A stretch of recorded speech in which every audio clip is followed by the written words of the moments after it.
और भाला फेंकने वाला एथलेटिक्स का मुख्य टारगेट वही होता है कि हम अधिक से अधिक दूर भाला फेंक दे। तो उस कंडीशन में वह सबसे बेस्ट जेवलर होता है। दो ऐसा एंगल मिलेगा जिस पर रेंज समान होगा, उसमें से एक एंगल 45 से कम होगा, दूसरा एंगल 45 से ज्यादा होगा। ये कि इंडिया का कोई पॉइंट है, पाकिस्तान के किसी पॉइंट पर मान लीजिए कि उसका डिस्टेंस है 3000 किलोमीटर, तो 5000 किलोमीटर क्षमता वाले मिसाइल से 3000 किलोमीटर पर मार करना है तो उसको मिसाइल को फिट करना पड़ेगा। स्थल से स्थल पर मार करने वाली मिसाइल होती है, वह इस प्रोजेक्टाइल के इसी फॉर्मूला पर आधारित होता है। Good morning students, welcome to my YouTube channel basic concept of physics. पिछला क्लास में हम लोग प्रोजेक्टाइल मोशन के बारे में जाने थे। प्रोजेक्टाइल मोशन का जो विभिन्न प्रकार के जो इक्वेशंस होते हैं, time of ascent, time of descent, time of flight, horizontal range, vertical range, इस सब के बारे में हम लोग जानकारी हासिल कर लिए थे। अब उस इक्वेशन से लेकर के टिपिकल क्वेश्चन या ऑब्जेक्टिव क्वेश्चन जो आता है वह कैसे होता है उसका एनालिसिस हम लोग करेंगे। तो मुख्य रूप से जो तीन इक्वेशन थे, तीन इक्वेशन में कौन कौन थे? पहला इक्वेशन था time of flight, time of flight जिसको उड़यन काल भी कहा जाता है। टाइम ऑफ फ्लाइट यानी कि TF, इसका फॉर्मूला क्या था? 2v sin थीटा बाई जी। दूसरा में क्या था? हाइट, हाइट ऑफ प्रोजेक्टाइल यानी कि h, इसका फॉर्मूला क्या था? v square sign square theta by 2g। और c क्या था? हॉरिजॉन्टल रेंज, हॉरिजॉन्टल रेंज यानी कि r, इसका क्या था? v square sine 2 theta by g. तो मुख्य रूप से यही तीन इक्वेशन पर आधारित इस चैप्टर से क्वेश्चन रहता है। ठीक है, तो अब यहां देख लीजिए कि कोई भी प्रोजेक्टाइल है, इसमें दो ही चीज वेरिएबल है, एक v और एक थीटा। जैसे प्रोजेक्टाइल का जो हम लोग यहाँ फोटो बनाए थे, एक बार हम फिर बता देते हैं। जैसे यह x एक्सिस हो गया, यह y एक्सिस हो गया, तो यहां से कोई स्पीड किसी प्रोजेक्टाइल को अगर हम दे दिए तो यह उड़ते हुए आकर के एक दूसरे बिंदु पर गिरता है, तो इस बिंदु को हम लोग रेंज कहते थे, और ये वर्टिकल जो डिस्टेंस था इसको हम लोग एज कहते थे, और यहां से जो एंगल बनाता था उसको बोलते थे एंगल ऑफ प्रोजेक्शन।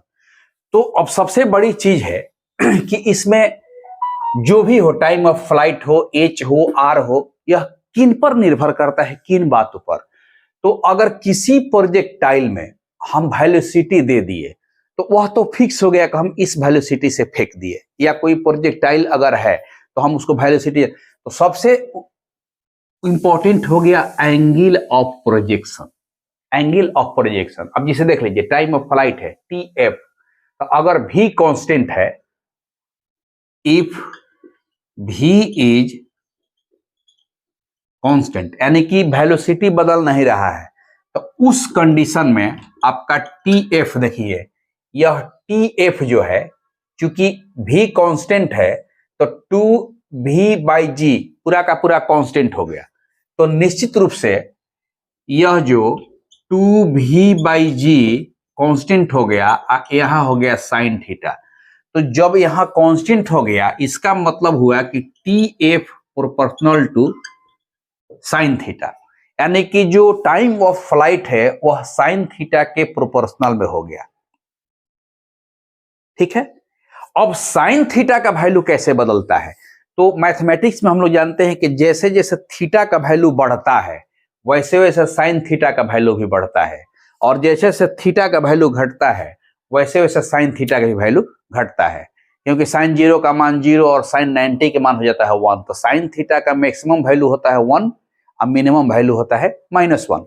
तो मैक्सिमम वैल्यू में अगर हम जाते हैं या मिनिमम वैल्यू में जाते हैं, तो जैसे जैसे थीटा वैरी करता है वैसे वैसे साइन थीटा वैरी करता है। तो इसको हम ऐसे भी लिख सकते हैं कि TF प्रोपोर्शनल टू थीटा, यानी कि यह एक रिजल्ट मिला कि जितना ही अधिक एंगल से हम उसको फेंकेंगे, वह time of flight, time of flight का मतलब क्या हुआ कि हॉरिजॉन्टल ओरिजिन ओ से चलकर ए तक पहुंचने में उसको उतना ही ज्यादा टाइम लगेगा, और कम एंगल पर फेंकेंगे तो जल्दी पहुंच जाएगा। अब मान लो कि ये यहां से अगर फेंके हैं 45 डिग्री पर, 45 डिग्री फेंके हैं तो रेंज यहाँ पर ये है। अगर उसको कम पर, हाँ अब ये सवाल भी उठता है कि इसमें जो यह थीटा है एक खास वैल्यू होता है जहां पर जाकर को मैक्सिमम रेंज पर गिरता है, तो वो आगे इस रेंज में आ जाएगा। अब उसी तरह से देखिए, मान लो कि ये तो टाइम का हो गया,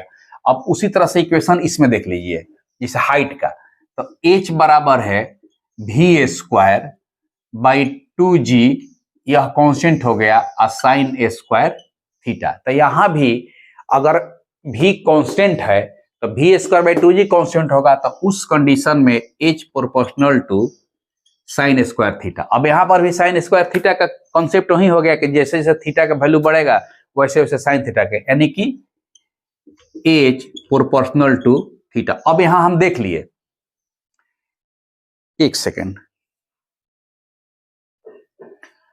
H proportional to sine square theta, तो हम जानते हैं कि साइन स्क्वायर थीटा का जो वैल्यू होता है मैक्सिमम होता है 1, और वो कितने डिग्री पर, 90 डिग्री पर। यानी कि यहां पर स्पष्ट हो गया कि थीटा का वैल्यू जब 90 डिग्री, यानी कि यहां देखिए फिगर में, यह जब सीधे परपेंडिकुलर फेंका जाएगा तो इसका जो ये हाइट है वह मैक्सिमम हाइट हो जाएगा। ठीक है, तो मैक्सिमम हाइट अब यहीं से निकाल सकते हैं कि if theta is equal to 90 degree H tends to H maximum, H maximum, यानी कि एच मैक्सिमम अगर का वैल्यू लिखना होगा तो साइन थीटा का वैल्यू 1 हो जाएगा, और उस कंडीशन में H maximum V square by 2g हो जाएगा। देखिए अब यहां से यह हाइट जो है मैक्सिमम हाइट हो गया, क्योंकि साइन थीटा का वैल्यू 90 डिग्री पर होता है 1, और 90 डिग्री पर होता है 1 रख देंगे तो सीधे एच मैक्सिमम कितना होगा, तो वी स्क्वायर बाई 2g। और यह कब हुआ, जब ओरिजिन से सीधे, माने कि यह थीटा अगर ऐसे 90 डिग्री हो जाए तो सीधे ऐसे अगर फेंकेंगे तो वह मैक्सिमम हाइट पर जाएगा। क्यों? क्योंकि उस कंडीशन में हॉरिजॉन्टल रेंज हो जाएगा 0, क्योंकि हॉरिजॉन्टल रेंज में cos थीटा भी आता है, जैसे साइन 2 थीटा है ना, तो यह साइन 2 थीटा का वैल्यू होता है 2 sine theta into cos theta. तो cos 90 डिग्री 0 हो जाएगा, तो पूरा हॉरिजॉन्टल रेंज 0। तो जो भी उसमें मोशन होगा वह टोटल का टोटल मोशन x कंपोनेंट में 0 हो जाएगा, और टोटल का टोटल मोशन y कंपोनेंट में जाएगा, इसलिए y डायरेक्शन में उसका जो डिस्टेंस है, वर्टिकल डिस्टेंस मैक्सिमम होगा। तो अब यहां पर यह बात क्लियर हो गया कि हाइट मैक्सिमम अगर पहुंचाना है किसी प्रोजेक्टाइल का, तो वह 90 डिग्री पर हम लोग प्रोजेक्ट करेंगे तो सबसे सीधे जाएगा और सबसे मैक्सिमम जाएगा। अब तीसरी बात हो गई रेंज का, इसी के बारे में जान लीजिए। रेंज में भी वही चीज है, यह r बराबर V square by G constant हो गया, तो साइन 2 थीटा, यानी कि यहां पर r प्रोपोर्शनल टू हो गया साइन 2 थीटा। अब यहां पर जहां पर साइन 2 थीटा का वैल्यू मैक्सिमम हो, अब देखिए साइन 2 थीटा का वैल्यू मैक्सिमम का मतलब क्या हुआ कि 2 थीटा का वैल्यू जो है होगा 90 डिग्री, क्योंकि साइन थीटा मैक्सिमम कितना पड़ता है 90 डिग्री पर। तो यहां पर क्या हो गया, r will be maximum if 2 theta कितना होना चाहिए 90 डिग्री, यानी कि थीटा कितना होना चाहिए 45 डिग्री। अब यहां देखिए, अब जब थीटा 45 डिग्री हो जाएगा तो उस कंडीशन में रेंज मैक्सिमम होगा। पूछता है कभी कभी कि किसी प्रोजेक्टाइल में मैक्सिमम रेंज प्राप्त करने के लिए उसका एंगल ऑफ प्रोजेक्शन माने प्रक्षेप्य कोण क्या होना चाहिए। तो यहाँ पर देख लीजिए कि 2 थीटा को जब 90 डिग्री करेंगे तो थीटा 45 डिग्री, और उस कंडीशन में आर मैक्सिमम यहीं पर देखिए लिख देते हैं, यहीं पर लिख देते हैं। तब आर मैक्सिमम का फॉर्मूला क्या हो जाएगा, क्योंकि 2 थीटा जब 90 डिग्री होगा तो इसका वैल्यू हो गया 1, तो वी स्क्वायर बाई, देखिए वी स्क्वायर बाई जी, यह हो गया मैक्सिमम रेंज का formula we square by g. तो यहाँ पर 2-3 चीजें स्पष्ट हो गई ऑब्जेक्टिव पॉइंट ऑफ व्यू से, कि किसी प्रोजेक्टाइल को जब मैक्सिमम हाइट देना होगा तो कितने डिग्री पर प्रक्षेपित करेंगे, तो मैक्सिमम हाइट के लिए 90 डिग्री पर। किसी प्रोजेक्टाइल को मैक्सिमम रेंज देना होगा तो कितने डिग्री पर फेंकेंगे, तो 45 डिग्री पर। अब देखिए, अब इस रेंज का कंसेप्ट जो है 45 डिग्री पर, वह कहाँ कहाँ होता है जनरल लाइफ में।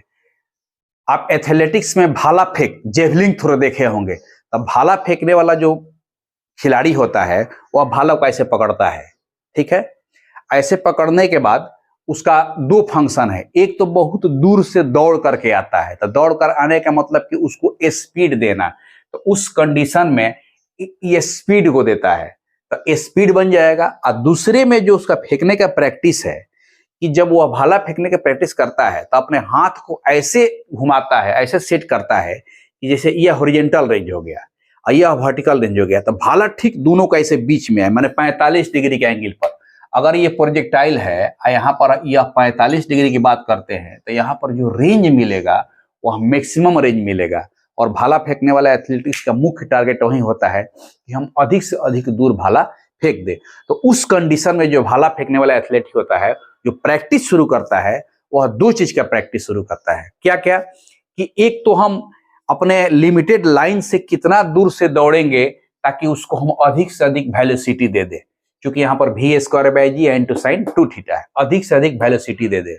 और दूसरी बात कि जब हम हाथ का प्रैक्टिस करते हैं फेंकने वाला, तो फेंकते समय हमारा हाथ का जो भाला का जो एंगल है वह एंगल हॉरिजॉन्टल से, मतलब कि इस हॉरिजॉन्टल से 45 डिग्री के एंगल पर छूटे। तो 45 डिग्री के एंगल पर छूटेगा तो जा करके यह रेंज जो है मैक्सिमम होगा। तो भाला फेंकने वाला जो भी खिलाड़ी है, जब वो प्रैक्टिस करता है, जो उसका ट्रेनर होता है उसको दो ही बात बताता है कि आप भाला फेंकते समय अपने पहला प्रैक्टिस यही कीजिए कि आपके हाथ से जब भाला छूटे तो वह भाला आपके हॉरिजॉन्टल से 45 डिग्री के एंगल पर छूटे। हालांकि एग्जैक्ट 45 डिग्री पर नहीं छूट सकता है, लेकिन वो प्रैक्टिस की चीज है कि जब वो प्रैक्टिस कर लेगा कि हमारा भाला जो है हॉरिजॉन्टल से 45 डिग्री के एंगल पर हमारा छूटे, तो उस कंडीशन में वह सबसे बेस्ट जेवलर होता है और उसका रेंज सबसे मैक्सिमम होता है। इसका व्यापक स्तर पर प्रयोग होता है। या हम लोग हाई जंप या लॉन्ग जंप भी करते हैं, तो लॉन्ग जंप में हम लोग कम से कम उतना दौड़ते समय आते हैं तो एक वेलोसिटी दिए, दौड़ के आ रहे हैं तो वेलोसिटी दे दिए,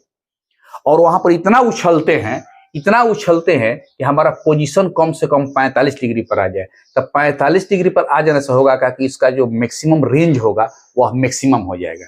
तो यहाँ पर व्यापक स्तर पर हॉरिजॉन्टल रेंज के लिए यह दो तरह का प्रयोग होता है। तीसरा सबसे इंपॉर्टेंट क्या है रेंज के बारे में? Missile technology. आप उसको ध्यान से देखिए। हाँ, एक चीज और इसमें इंपॉर्टेंट है, एक क्वेश्चन अक्सर पूछता है। अब देखिए, जैसे मान लीजिए कि यहाँ पर हम दे दिए कि 45 डिग्री पर यह रेंज मैक्सिमम हो गया, यानी कि 45 डिग्री से अधिक पर फेंकेंगे तब पर भी रेंज कम होगा, आप 45 डिग्री से कम फेंकेंगे तब पर भी रेंज कम। जैसे मान लीजिए कि हम 45 से कम पर फेंके ऐसे, तो हो सकता है क्या करें, यहाँ गिर जाए।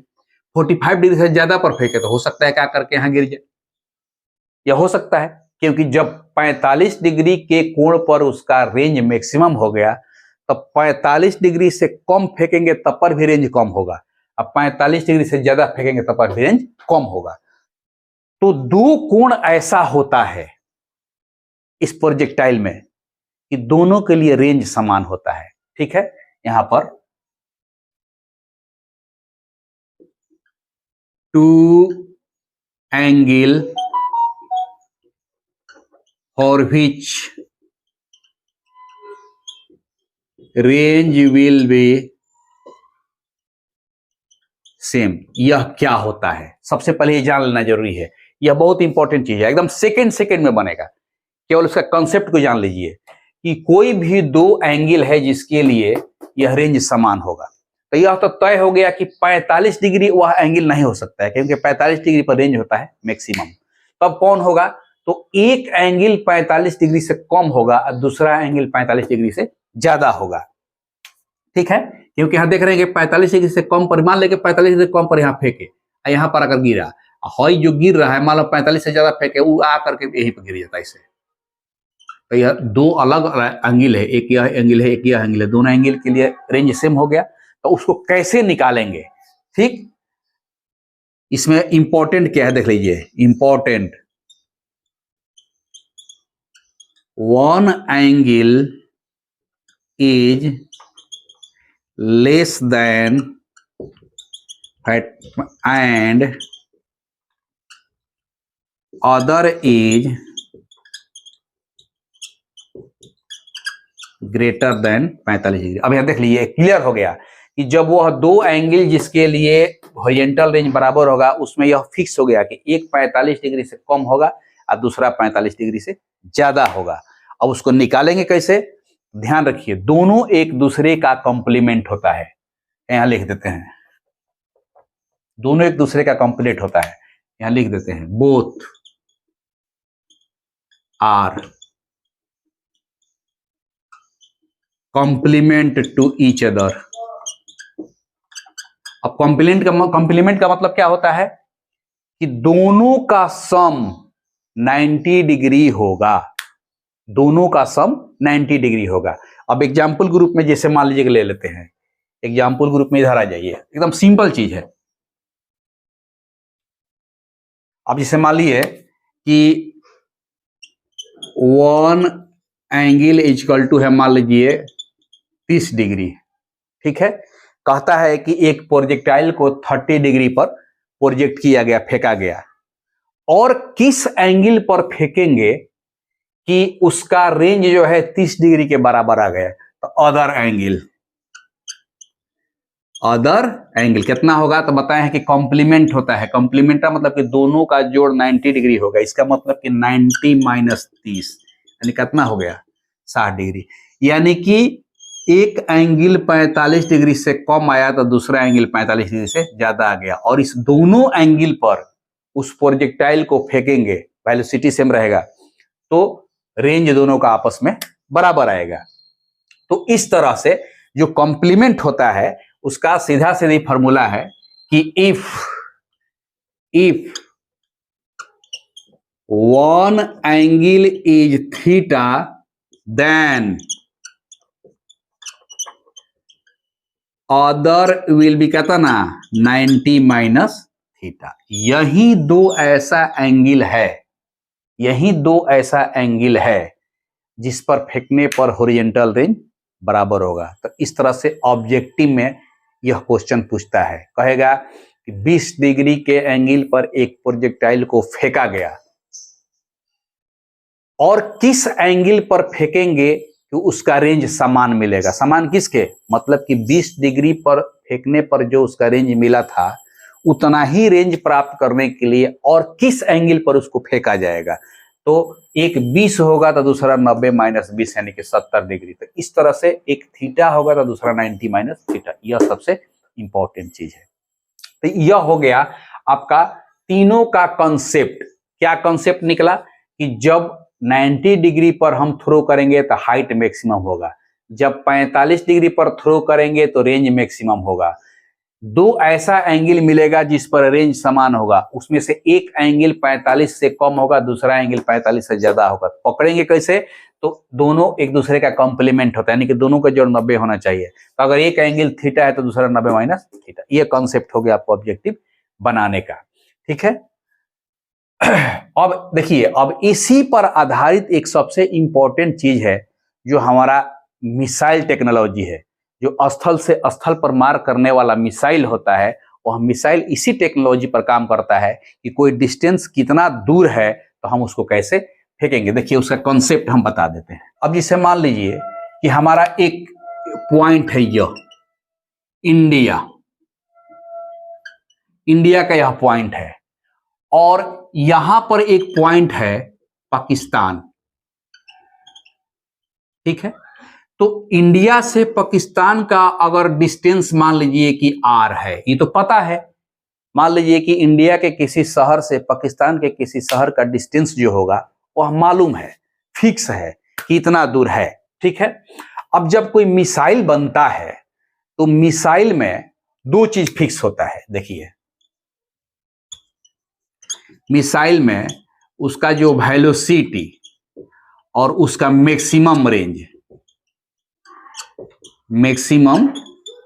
यह दो चीज मिसाइल बनाने वाली कंपनी उसमें फिक्स कर देती है। मैक्सिमम रेंज का मतलब कि वह मिसाइल अधिक से अधिक कितना दूर तक मार सकता है। अब जैसे मान लीजिए किसी मिसाइल की मारक क्षमता 5000 किलोमीटर है, ठीक है, तो वह मैक्सिमम रेंज हो गया। मतलब कि 5000 किलोमीटर मार करने के लिए हमको कितना एंगल पर सेट करना होगा? मैक्सिमम रेंज 90 डिग्री 45 डिग्री पर होता है, तो उसको 5000 किलोमीटर मार करना होगा। तो एंगल फिक्स है कितना? 45 डिग्री, एक रेंज मैक्सिमम होता है। लेकिन अगर कोई टारगेट हमारा 3000 किलोमीटर पर है, 2000 किलोमीटर पर है, 1500 किलोमीटर पर है, उसी मिसाइल को हमको दागना है, तब उसको क्या करते हैं, तो उसी मिसाइल को दागने के लिए जो हमारा फॉर्मूला है, यह फॉर्मूला, क्योंकि हम जान रहे हैं कि उसमें जी और भी क्योंकि कंपनी बनाती है तो फिक्स कर देती है और मैक्सिमम रेंज फिक्स कर देती है। तो मैक्सिमम रेंज का मतलब कि अगर 5000 किलोमीटर मारक क्षमता है तो उसको 45 डिग्री पर सेट कर देंगे तो जा करके 5000 पर आके मार देगी। लेकिन मान लीजिए कि उसी मिसाइल से हमको कोई डिस्टेंस है, मान लीजिए कि इंडिया का कोई पॉइंट है, पाकिस्तान के किसी पॉइंट पर मान लीजिए कि उसका डिस्टेंस है 3000 किलोमीटर, तो 5000 किलोमीटर क्षमता वाले मिसाइल से 3000 किलोमीटर पर मार करना है तो उसको मिसाइल को फिट करना पड़ेगा।